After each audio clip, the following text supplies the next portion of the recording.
experience. So this is logical. And the problem is, like I said, when I've talked to Mark Andreessen and many other people, they think this is just fear-mongering. We'll be fine.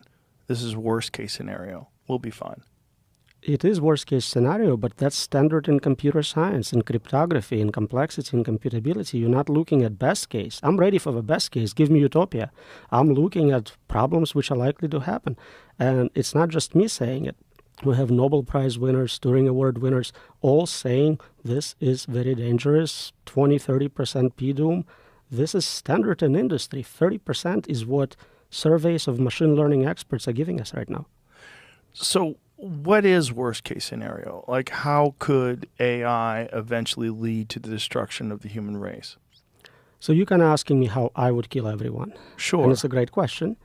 I can give you standard answers. I would talk about computer viruses, breaking into maybe nuclear facilities, nuclear war.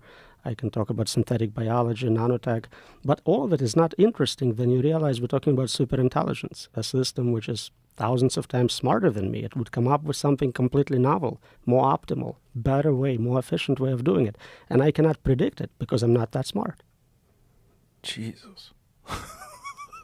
That's exactly what it is. We're basically setting up an adversarial situation with agents which are like squirrels versus humans. No group of squirrels can figure out how to control us.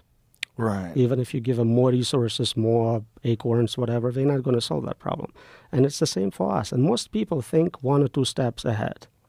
And it's not enough. It's not enough in chess. It's not enough here. If you think about AGI and then maybe superintelligence, that's not the end of that game. The process continues. You'll get superintelligence creating next level AI. So superintelligence plus plus, 2.0, 3.0, it goes on indefinitely. You have to create a safety mechanism which scales forever, never makes mistakes, and keeps us in decision-making position so we can undo something if we don't like it. And it would take superintelligence to create a safety mechanism to control superintelligence. At that level. And it's a catch-22. If we had friendly AI, we can make another friendly AI. So if like aliens send us one and we trust it, then we can use it to build local version, which is somewhat safe. Have you thought about the possibility that this is the role of the human race and that this happens all throughout the cosmos? Is that curious humans who thrive on innovation will ultimately create a better version of life? I thought about it. Many people think that's the answer to Fermi paradox. There is also now a group of people looking at what they call a Worthy successor.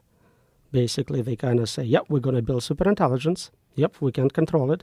So what properties would we like to see in those systems? How important is it that it likes art and poetry and spreads it through the universe? And to me, it's like, I don't want to give up yet. I'm not ready to decide if killers of my family and everyone will like poetry. We're still here. We're still making decisions. Let's figure out what we can do. Well, poetry is only relevant to us because poetry is difficult to create and it resonates with us. Poetry doesn't mean jack shit to a flower. It's more global to me. I don't care what happens after I'm dead, my family is dead, all the humans are dead. Whatever they like poetry or not is irrelevant to me. Right. But the point is, like, the things that we put meaning in, it's only us. A supermassive black hole doesn't give a shit about a great song. Yeah. And they talk about some super values, super culture, super things, super intelligence would like, and it's important that they are conscious and experienced all that greatness in the universe. But I would think that they would look at us the same way we look at chimpanzees. We would say, yeah, they're great, but don't give them guns. Yeah, they're great, but don't let them have airplanes. Don't let them make global geopolitical decisions. So there are many reasons why they can decide that we are dangerous. We may create competing AI. We may decide we want to shut them off. So for many reasons, they would try to restrict our abilities, restrict our capabilities for sure. Yeah, and there's no reason why they would not limit our freedoms. If there is something only a human can do, and I don't think there is anything like that, but let's say we are conscious, we have internal experiences, and they can never get it. I don't believe it, but let's say it was true.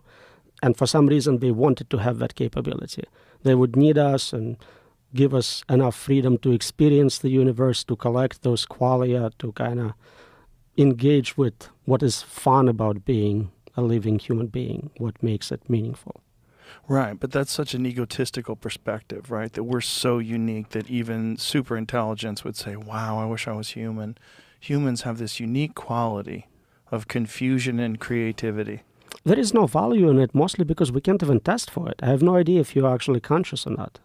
So how valuable can it be if I can't even detect it?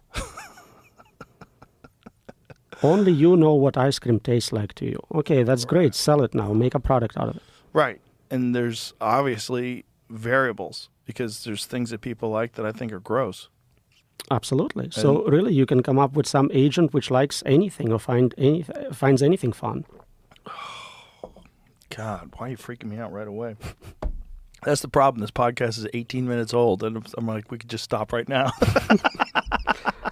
Couple hours at least, and then I have to fly here. No, and all I that, don't. You know? Well, I don't want to end. I have so many questions, but it's just the problem is we got off to it. We just cut to the chase right away, and the chase seems to be it's something that must be confronted because it's right there. That's it. That's the whole thing. And I've tried so hard to listen to these people that don't think that it's a problem and listen to these people that think that it's going to be a net positive for humanity and, oh, God, that's good. I feel better now. But it doesn't work. It doesn't resonate. I wish they were right. Every time I have a debate with someone like that, I'm like, please come up with better arguments. Prove me wrong. I don't want to be right on this one. I want you to show all the mistakes in my papers. I want you to show me how to control superintelligence and give us utopia, solve cancer, give us free stuff. That's great. Right. When you think about the future of the world and you think about these incredible technologies scaling upwards and exponentially increasing in their capability, what do you see? Like, what do you think is going to happen? So there are many reasons to think they may cancel us for whatever reasons. We started talking about some game theoretical reasons for it. If we are successful at controlling them, I can come up with some ways to provide sort of partial solution to the value alignment problem. It's very hard to value align 8 billion people, all the animals, everyone, because we disagree. We like many different things. So we have advanced virtual reality technology. We can technically give every person their own virtual universe where you decide what you want to be. You're a king, you're a slave, whatever it is you're into, and you can share with others, you can visit their universes. All we have to do is figure out how to control the substrate, the superintelligence running all those virtual universes. And if we manage to do that, at least part of the value alignment problem, which is super difficult, how do you get different preferences, multi-objective optimization, essentially? How do you get different objectives to all agree? But when you think about how it plays out, when like if you're alone at night and you're worried, what do you see? What do you see happening? So there are multiple levels of risk. Immediate is what we call ikigai risk, I risk. We lose meaning. You lost your job, you're no longer the best interviewer in the world. Like, what's left? What are you going to do? Maybe some people will find some other kind of artificial things to do, but for most people, their job is their definition, who they are, what makes a difference to them. For quite a few people, especially in professional circles. So losing that meaning will have terrible impact in society. We always talk about unconditional basic income. We never talk about unconditional basic meaning. What are you doing with your life if basic needs are provided for you? Next level is existential risk. The concern is it will kill everyone. But there is also suffering risks. For whatever reason, it's not even killing us. It's keeping us around forever, and we would rather be dead. It's so bad. What do you see when you think of that? It's hard to be specific about what it can do and what specific ways of torture it can come up with and why. Again, if we're looking at worst case scenarios, I I found this set of papers about what happens when young children have epileptic seizures, really bad ones. And what sometimes helps is to remove half of your brain. Oh, Jesus. Just cut it out. And there are two types of surgeries for doing that. One is to remove it completely, and one is to kind of dissect connections leading to that half and leave it inside. So it's like solitary confinement with zero input-output forever. And there are equivalents for digital forms and things like that. And you worry that AI would do that to the human race? It is a possibility. Essentially neuter us. Well, loss of control is a part of it. But you can lose control and be quite happy. You can be like an animal in a very cool zoo, enjoying yourself, engaging in hedonistic pleasures, sex, food, whatever. You're not in control, but you're safe. So those are separate problems. And then there is, for whatever reason, I don't know if it's malevolent payload from some psychopaths. Again, that would assume that they could control AI. I don't think they will. But if they manage to do it, they can really put any type of payload into it. So think about all the doomsday cults, psychopaths, anyone providing their set of goals into the system. But aren't those human characteristics? I mean, those are characteristics that I think, if I had to guess, those exist because in the future there was some sort of a natural selection benefit to being a psychopath in the days of tribal warfare. That if you were the type of person that could sneak into a tribe in the middle of the night and slaughter innocent women and children, your genes would pass on. That there was a benefit to that. Right. So if it's a human providing payload, that's what would show up. If it's AI on its own deciding what's going to happen, I cannot predict. I'm just looking at worst case scenarios. There are also game theoretic reasons where people talk about retrocausality, where if right now... What is that word? Like trying to influence the past... Say it again. Say that again. Retrocausality. Retrocausalogy? Causality, causes. Oh, okay. So think about like weird time travel effects. Right now, if you're not helping to create superintelligence, once it comes into existence, it will punish you really hard for it. And the punishment needs to be so bad that you start to help just to avoid that. My thought about it was that it would just completely render us benign. That it wouldn't be fearful of us if we had no control, that it would just sort of let us exist. And it would be the dominant force on the planet. And then it would stop. If human beings have no control over, all of the different things that we have control over now, like international politics, control over communication, if we have none of that anymore and we're reduced to a subsistence lifestyle, then we would be no threat.